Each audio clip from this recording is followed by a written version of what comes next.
कुछ लोग ये कह रहे हैं जी इमरान खान साहब अगर स्टेटमेंट ना देते तो चीजें आगे बढ़ जाती, कुछ और हो जाता, लेकिन उनका स्टेटमेंट आना, तो इमरान खान साहब ने भी स्टेटमेंट तब दिया जब उनकी मुलाकात नहीं करवाई गई। तो हुकूमत की ये जो नाकामी है, इससे हुकूमत का जो स्टेक है और हुकूमत के जो इख्तियारात हैं उनकी कली खुल जाती है कि हुकूमत के पास किसी किस्म की कोई इख्तियारात नहीं है। फिर एक जेल के अमले की जानिब से एक प्रोपेगेंडे का हिस्सा बना गया कि इमरान खान को मिलने ही कोई नहीं आया। तो इमरान खान साहब ने खुद भी क्लियर कर दिया कि मैंने अपने लोगों को ये कह दिया था कि मुज़ाकराती कमेटी मुझे मिलने आएगी, और मुज़ाकराती कमेटी के नाम दे दिए गए थे जेल की इंतजामिया को। जब उन्होंने मुज़ाकराती कमेटी ने किसी को आने नहीं दिया मिलने के लिए या किसी को इजाज़त ही नहीं दी, तो फिर बाहर जेल के खड़े होकर लोगों ने क्या करना था?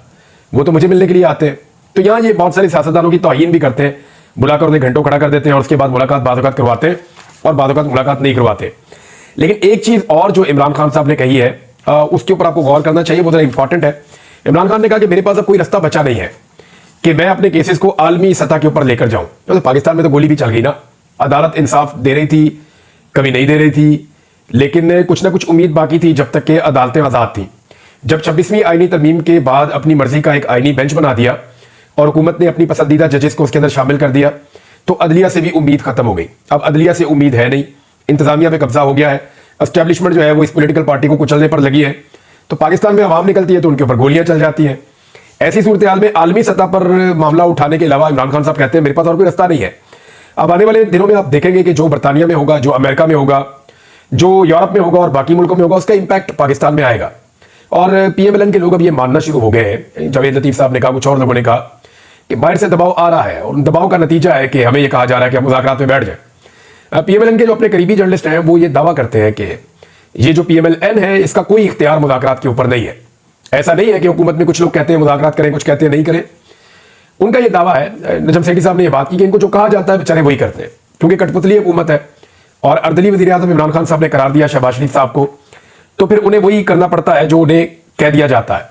इमरान खान साहब ने जेल से दो लोगों के बारे में कल के दिन में बातचीत हुई है, एक शहबाज गिल के बारे में और एक शेर अफजल मरवत के बारे में। शेर अफजल मरवत साहब के तहफ़्फ़ुज़ात हैं सलमान अकरम राजा साहब के बारे में। वो ये कहते हैं जी मेरे केसेस भी ले लिए, मेरे लिए प्रॉब्लम क्रिएट की, और सलमान अकरम राजा साहब जो है वो पार्टी में बिल्कुल नए हैं। दूसरी तरफ शेर अफजल मरवत साहब भी पार्टी में ज्यादा पुराने नहीं है, ये लगभग एक ही टाइम पे दोनों इस पार्टी में आए। सलमान अकरम राजा साहब भी इलेक्शन से पहले इस पार्टी में मुतहरिक हुए हैं और शेर अफजल मरवत साहब भी इलेक्शन से पहले इस पार्टी में मुतहरिक हुए हैं। ये 9 मई के बाद की बात है जब ये लोग ज्यादा मुतहरिक हुए पाकिस्तान तहरीक इंसाफ। तो टाइम तो दोनों का एक जैसा है, लेकिन साकिब बशीर साहब ने खबर दी है और वो ये बताते हैं कि उनके बकौल इमरान खान ने कहा कि शेर अफजल मरवत को शोकाज नोटिस जारी किया जाए जो उन्होंने सलमान अकरम राजा से मुताल्लिक बात की है। और अलीमा खान साहब ने कहा कि इमरान खान ने सलमान अकरम राजा को अपॉइंट किया है, उन्होंने वही कहना है जो इमरान खान उन्हें कहेगा। अब आप आ जाए दूसरा बंदा जिसके बारे में इमरान खान साहब ने जेल से बात की है, तो अपनी एहलिया के बारे में उन्होंने बड़ा एक स्टेटमेंट जारी भी किया इमरान खान साहब ने अपने ट्विटर अकाउंट के ऊपर। तो आजकल शहबाज गिल साहब पे बड़ा अटैक हो रहा है पाकिस्तान में, और डिफरेंट तरफ से अटैक होता है। पाकिस्तान की मीडिया को भी उनसे शिकायतें हैं, वो वहां से भी अटैक हो जाता है। कभी उनके खिलाफ कोई औरत कार्ड आ जाता है, कभी उनकी जबान को लेकर उनके ऊपर अटैक आ जाता है, कभी लोग कहते हैं वो पाकिस्तान से बाहर क्यों है, कभी कोई उन पर इल्जाम लगाता है कि किसी मखसूस जर्नैल ने उन्हें पाकिस्तान से बाहर भिजवाया था। अब वो शहबाज गिल साहब रोजाना पूछते हैं जर्नैल का ना ही दस दो, तो कोई बंदा नाम लेने को भी तैयार नहीं है। तो शहबाज गिल साहब जो है उनके ऊपर बहुत ज्यादा अटैक हो रहा था, और अटैक होने की एक रीजन समझ भी आती है कि शहबाज गिल उन चंद लोगों में से एक है जिनके बाहर जाने से पाकिस्तान तहरीक इंसाफ और ओवरसीज पाकिस्तानी ज्यादा मुतहरिक हुए वहां पे, और इन्होंने हर एक के साथ राब्ता रखा हुआ है। एक बड़ी जबरदस्त कोऑर्डिनेशन बनाई हुई है शहबाज गिल ने, और वो कुछ एक्टिविटीज करते रहते हैं, कभी अमेरिकन को मिलते हैं, कभी यूरोपियंस को मिलते हैं। बहुत तेजी से उन्होंने दौरे भी किए, यूरोप भी गए, इंग्लैंड भी गए, अमेरिका भी गए, हर जगह पे वो आपको दिखाई भी देते हैं। और दूसरा शहबाज गिल जो है वो क्योंकि अमेरिका में पहले रहे हैं, वो उनके मजाज भी समझते हैं वहां के लोगों के, तो उन्होंने वहां के लोगों को उनकी जबान में काफी कुछ समझाया कि एक्चुअली इमरान खान के साथ पाकिस्तान में हो क्या रहा है और पाकिस्तान में इंसानी हकूक की खिलाफ वर्जियों पर मामला कहां पहुंचे हैं। तो ओवरसीज पाकिस्तानियों को एक वॉइस और मिल गई, और एक नाम आप नहीं भूल सकते, वो है डॉक्टर मोहित पीरजादा का। डॉक्टर मोहित पीरजादा के ऊपर गुज़िश्ता चंद दिनों से अटैक हुआ, और अब आप देखेंगे आने वाले दिनों में डॉक्टर मोहित पीरजादा पे और शहबाज गिल पे मजीद फोकस करके अटैक किया जाएगा। उसकी वजह यह है कि ये दोनों लोग जो हैं, इनका बाहर मौजूद होना और ओवरसीज पाकिस्तानियों से सबसे राब्ते में होना, हर ग्रुप के साथ मुतहर्रिक होना, ये उन सारी चीजों को तेज करता है जिसको पाकिस्तान के अंदर ये निजाम स्लो करना चाहता है। और उन्हें यह लगता है कि ये लोग इफेक्टिव हैं, ये काफी इफेक्टिव लोग हैं और इनकी एक्टिविटी जो है उससे असर पड़ता है। अभी जो कुछ एक्टिविटीज होने जा रही हैं और जो हुई हैं हाल ही में, उनमें डॉक्टर मोहित पीरजादा का नाम आप निकाल नहीं सकते, वो भी इन चीजों पे काम कर रहे हैं। इसके अलावा जो है वो डॉक्टर शहबाज गिल की इमरान खान साहब ने तारीफ की इस बुरे वक्त में जब उनके ऊपर अटैक हो रहा है। तो इमरान खान ने कहा कि शहबाज गिल मेरा वफादार साथी है और शहबाज गिल के ऊपर पूरे एतमाद का इजहार किया इमरान खान साहब ने जेल से स्टेटमेंट देते हुए। तो चले शहबाज गिल साहब का तो काफी कंपनसेशन हो गया, उनकी एक पार्टी है, उनकी पार्टी का लीडर है और उनकी एफर्ट को अगर वो ये कह रहा है कि वो बेहतरीन एफर्ट है। और इमरान खान साहब ने मेरी इत्तला के मुताबिक चंद दिन पहले शहबाज गिल को जेल से एक पैगाम भी भिजवाया था और उस पैगाम पे इस वक्त शहबाज गिल काम कर रहे हैं। आपको आने वाले दिनों में कुछ डेवलपमेंट नजर आएंगी। रेमिटेंसेस के बारे में हुकूमत के लिए अच्छी खबर यह है कि दिसंबर के महीने में, क्योंकि इमरान खान साहब ने दिसंबर के महीने में फॉरेन रेमिटेंसेस जो ओवरसीज पाकिस्तानी पैसा पाकिस्तान में भेजते हैं, ओवरसीज पाकिस्तानियों से कहा था कि आप पैसा पाकिस्तान में ना भेजें या पैसा कम भेजें। लेकिन हुकूमत के लिए जो हुकूमत ने खबर दी है और जो आदाद-ओ-शुमार हुकूमती ज़राए से आए हैं वो ये बताते हैं कि गुज़िश्ता सालों की निस्बत इस दिसंबर के महीने में 2024 का जो दिसंबर था उसमें जो फॉरेन रेमिटेंसेज है उनकी मिकदार में इजाफा हुआ और वो 3.1 अरब डॉलर तक गई है। गुज़िश्ता साल जो है वो 3 अरब डॉलर से कम थी, उससे पहले और कम थी, उससे पहले और कम थी। तो ये मतवादर बढ़ती रहती है, रेशो तो वही है बढ़ने की, लेकिन इनमें इजाफा हुआ है और इसको हुकूमत ऐसे ले रही है जैसे इमरान खान साहब की कॉल के अगेंस्ट गए हैं ओवरसीज पाकिस्तानी। जबकि पाकिस्तान तहरीक इंसाफ जो है उनका ये कहना है कि जो ओवरसीज पाकिस्तानियों के रेमिटेंसेस वाला मामला है इसका डाटा और इसके असरात, वो ये कहते हैं कि अगले 2 से 3 महीने में आपको नजर आना शुरू होंगे, इसका इंपैक्ट एकदम नहीं आएगा। और सरकारी डाटा के ऊपर उंगलियां भी उठाई जाती है, थोड़ा बहुत मैनेज करने की कोशिश की जाती है, लेकिन ये 1-2 महीने मैनेज हो सकता है, लंबे अरसे के लिए आप मैनेज नहीं कर सकते। तो पाकिस्तान तहरीक इंसाफ का कहना है कि अगर ये चलती रही मुहिम तो इसका जो असरात है वो फरवरी के एंड में या मार्च के एंड में उस वक्त कहीं पे आपको नजर आना शुरू हो जाएंगे। बहरहाल ये तब भी पता चल जाएगा, लेकिन फिलहाल तो रेमिटेंसेस बड़ी हैं हुकूमती दावे के मुताबिक। अच्छा, इसकी एक दो वजूहत और भी है कि पाकिस्तान तहरीक इंसाफ ने इमरान खान साहब की जो कंपेन है, जो ओवरसीज पाकिस्तानियों से एक दरखास्त उन्होंने की थी कि आप फॉरेन रेमिटेंसेस जो है उनको रोके, जो पैसा वो बाहर से भेजते हैं उसको कम करें या रोके, इसको तहरीक इंसाफ ने भी संजीदगी से नहीं लिया। इमरान खान साहब ने कई मरतबा जेल में तहरीक इंसाफ के लोगों को कहा कि इस मसले को उठाएं, इस पे बात करें, लेकिन क्योंकि इस पे कोई बड़ी कंपेन चली नहीं अभी तक। आप गौर करें तो सोशल मीडिया में थोड़ा बहुत चलता है, लेकिन जो ओवरसीज पाकिस्तानियों में कंपेन चलाने का मामला है उसको पाकिस्तान तहरीक इंसाफ ने उस तरीके से अभी ओन नहीं किया जैसे एक भरपूर कंपेन चलाई जाती है। बज़ाहिर ऐसा दिखाई देता है कि पाकिस्तान तहरीक इंसाफ ने इन मुज़ाकरात से ज्यादा उम्मीदें बांध ली थी, हालांकि इन मुज़ाकरात में सिर्फ टाइम गेन किया गया है हुकूमत की जानिब से।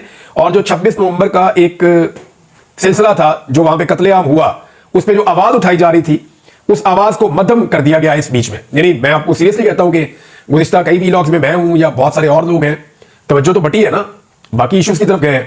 वो जो गोली क्यों चलाई थी, 26 नवंबर का कत्लेआम, लाशें कहां पे गई, या लापता अफराद जो है वो किधर है, उनकी तस्वीरें किधर है, उनके नाम क्या है, उनकी फैमिलीज किधर है, उनकी फैमिलीज के इंटरव्यूज क्यों नहीं आ रहे, FIR क्यों नहीं हो रही, सीसीटीवी फुटेज कहां पे है, अस्पतालों का रिकॉर्ड कहां पे है, अस्पतालों की सीसीटीवी फुटेज कहां पे है। तो ये सारा डाटा और इन चीजों के ऊपर काम नहीं हो रहा था। तो ये हुकूमत उसको टोन डाउन करने में कामयाब तो हुई है, ये आपको मानना पड़ेगा। अब पाकिस्तान तहरीक इंसाफ या तो ओवरसीज पाकिस्तानियों के हवाले से इस कंपेन को सीरियस लेगी या फिर ये मामला जो है वो ऐसे ही लटका रहेगा। फौजी अदालतों के हवाले से नाजरीन बहुत अजीबोगरीब सवाल पैदा होना शुरू हो गए हैं। एक सवाल उठाया गया अदालत में कि जो ऑफिसर फौज का ट्रायल को चलाता है वो ऑफिसर खुद से फैसला नहीं देता। ये देखिए कैसी अजीब बात है, यानी जो जज केस सुनता है वही जज फैसला देता है ना। ये तो नहीं होता कि जो जज केस सुन रहा है वो बड़े जज को केस सुनने के बाद बता देगा कि मैंने ये सुना है, तो बड़ा जज घर बैठ के फैसला दे देगा या किसी और दफ्तर में बैठ के फैसला दे देगा। ऐसा होता नहीं है, हर काजी को मुकदमा खुद सुनना पड़ता है फैसला करने के लिए। लेकिन यहां पे जो है वो ये बताया गया कि जो ऑफिसर ट्रायल चलाता है वो खुद नहीं बड़े अफसर को भेजता है और बड़ा अफसर फैसला करता है। जो केस को सुने ना वो केस का फैसला कैसे कर सकता है, ये बात भी आईनी बेंच में उठाएगी। लेकिन आईनी बेंच जिन लोगों पर मुश्तमिल है ये पसंदीदा जजेस हैं और काजी फायद ईसा के बहुत करीब थे, और ये जजेस फैसला तकरीबन वही देंगे जो काजी फायद ईसा चाहेंगे या जो काजी फायद ईसा साहब की हमायती है वो चाहेंगे, ये फैसला तकरीबन वैसा ही देंगे। बल्कि कुछ जो रिपोर्टर हैं वो ये रिपोर्ट कर रहे हैं और वो खुलकर ये बात अब बता रहे हैं कि जस्टिस अमीनुद्दीन खान साहब जो इस बेंच के आईनी बेंच के सरबराह जिनको बनाया गया है, जिन्होंने अपने आप को खुद ही वोट दे दिया था, उनके बारे में बता रहे हैं कि ये बिल्कुल काजी फायद ईसा की तरह अदालत चला रहे हैं। यानी जब भी कोई मामले में फंस जाते हैं मिलिट्री कोर्ट वाले या उनके वकील, तो जस्टिस अमीनुद्दीन उनको रेस्क्यू करते हैं, जैसे काजी फायद ईसा साहब इलेक्शन कमीशन को रेस्क्यू किया करते थे, आपको याद होगा। तो कह रहे हैं बिल्कुल हमें एक झलक नजर आती है काजी फायद ईसा की जस्टिस अमीनुद्दीन खान साहब में। और हफीजुल्लाह न्याजी साहब ने भी शिकवा किया कि मेरी अपनी अदालत में उन्होंने तौहीन किया, मैं उम्र में भी उनसे बड़ा हूं और मैं जुल्म का शिकार हो रहा हूं जो उनके बेटे के साथ हो रहा है। बहरहाल एक स्टेटमेंट मुझे, क्योंकि मैंने नाम ले लिया हफीजुल्लाह न्याजी साहब का, तो उनको एक स्टेटमेंट है लेकिन उस पर मैं बाद में आता हूं। जस्टिस बंदूखेल साहब ने कहा कि मैं खुद को परफेक्ट नहीं समझता आज तक, हालांकि कब से वो लगे हुए हैं, 3 दहाइयों से ज्यादा हो गई है वो कानून के इसी शोबे में। वो ये कहते हैं कि फौजी अफसर कैसे इतनी सख्त सजा दे सकता है जब मैं खुद अपने आप को परफेक्ट नहीं समझता, 4थी दहाई उनकी चल रही है। तो अब मामला एक और भी उठा है कि त्यारा साजिश केस नवाज शरीफ साहब का, आर्मी चीफ को हवा में टांग दिया था, वो तो फौजी अदालत में नहीं चला। जो मेहरान का जो एयरबेस का केस था, जहां पे इतना पाकिस्तान का नुकसान हुआ, वो भी फौजी अदालत में नहीं चला।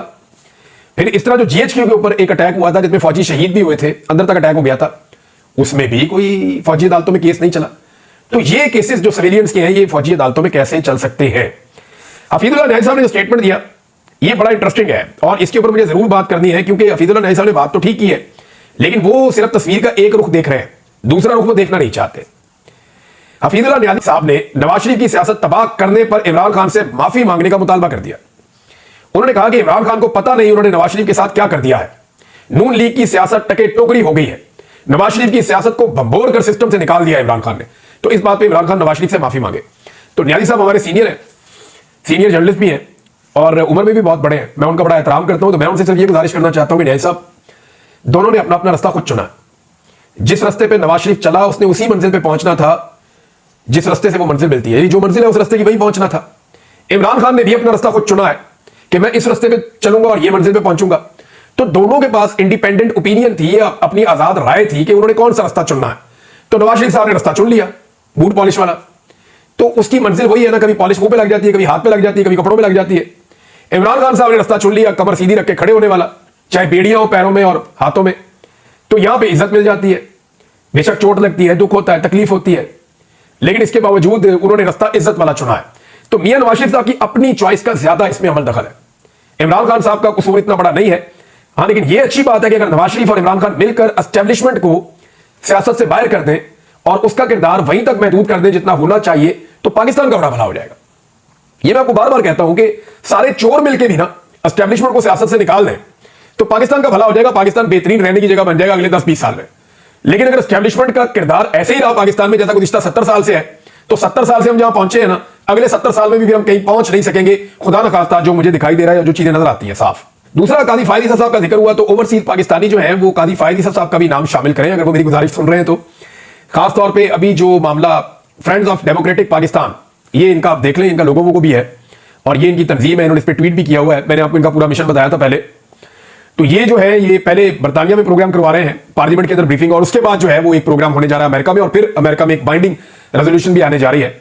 तो इनसे गुजारिश है कि आप काजी फायद ईसा साहब को कैसे भूल सकते हैं। पाकिस्तान में हर जुल्म के अंदर जो बेहतरीन सहूलतकारी की है, बल्ले का निशान छीनने से लेकर, लेवल प्लेइंग फील्ड छीनने से लेकर, आरओ जो है वो ब्यूरोक्रेट्स को लगाने से लेकर, जो जो जुल्म और बर्बरियत हुई उसके ऊपर खामोश रहने से लेकर, हर चीज में काजी फायद ईसा ने यह तक कह दिया कि किचन में गर्मी बहुत है और अगर लगती है तो फिर आप यहां पे नहीं खड़े हो, निकल जाओ यहां से, दौड़ जाओ। तो मेरे ख्याल में किचन की गर्मी इतनी ज्यादा है कि काजी फायद ईसा साहब इस वक्त खुद खड़े नहीं हो पा रहे। नाज़रीन, कुछ और खबरें हैं और उनमें एक पीएमएलएन की तरफ से सोशल मीडिया में बड़ी वायरल हुई है कि इमरान खान हमें तंग करने के लिए जानबूझकर जेल में बैठा हुआ है। और अब तो पीएमएलएन के लोग कहना शुरू हो गए कि इमरान खान साहब को चाहिए कि जाए जेल से निकले। उन्हें भी यह पता है कि इमरान खान के पास ऑफर मौजूद है, लेकिन उसके लिए इमरान खान साहब को जेल के छोटे दरवाजे से निकलना पड़ेगा। दरवाजा थोड़ा थोड़ा बड़ा कर रहे हैं वो कि ठीक है खान साहब इतना सा झुक के निकल जाए। खान साहब कहते हैं नहीं, फटा फाटक खोलो, जैसे मुझे पकड़ के इज्जत के साथ अंदर लेकर गए थे उसी इज्जत के साथ मैं पकड़ के बाहर आऊंगा। मैंने छोटे दरवाजे से नहीं गुजरना जहां से जरदारी गुजरा, जहां से नवाज शरीफ गुजरा, जहां से बाकी सियासतदान गुजरे, मैं उससे गुजरकर बाहर नहीं आऊंगा इस जेल में से, मेरे लिए बड़ा फाटक आप खोलेंगे। तो अब पीएमएलएन के लोग जो तकरीबन मिन्नत अरले पे भी आ गए हैं और इमरान खान साहब कह रहे हैं कि मेरे पास अब बाहर जाने के अलावा, आलमी सतह पर अपने केसेस उठाने के अलावा कोई रास्ता नहीं बचा। और आप आने वाले दिनों में इमरान खान साहब के कुछ आर्टिकल भी छपते हुए देखेंगे, आपको इंटरनेशनल मीडिया में इमरान खान की वॉइस भी सुनाई देगी। एक खबर और आई है नाज़रीन, खबर यह आई है कि मुत्तहिदा अरब अमारात को शिकार खेलने के लिए और महल्लात के लिए 14,000 कनाल अराजी अता कर दी गई है। 14,569 कनाल अराजी उन्हें दी गई है हुकूमत पंजाब की जानिब से, और सालाना इसके ऊपर जो पैसा मिलेगा लीज पे वो मिलेगा जी 54,536 रुपए। यानी 54,536 रुपए के एवज 14,569 कनाल अराजी सालाना दे दी गई है लीज पे, शिकार के लिए और महल्लात वगैरह और चीजें बनाने के लिए अपनी मुत्तहिदा अरब अमारात को ताल्लुकात बेहतर होंगे इससे। लेकिन मेरा एक सवाल है कि क्या 1,000 कनाल अराजी भी यूएई में या अबू धाबी में पाकिस्तान को या पाकिस्तानियों को मिल सकती है? वैसे ही मेरा ज़हन में है कि सवाल मैं कर सकता हूं, सवाल तो कोई भी आपके दिमाग में आ सकता है। तो मैंने ये एक सवाल उठाया, खुद ही इसका जवाब सोच लीजिएगा।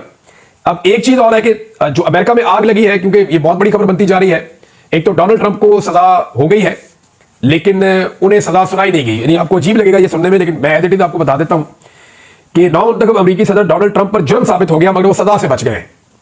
गैर मशरूत तौर पर उनको रिहा कर दिया गया है और ट्रंप को यानी अब सजा वजा कोई नहीं हुई।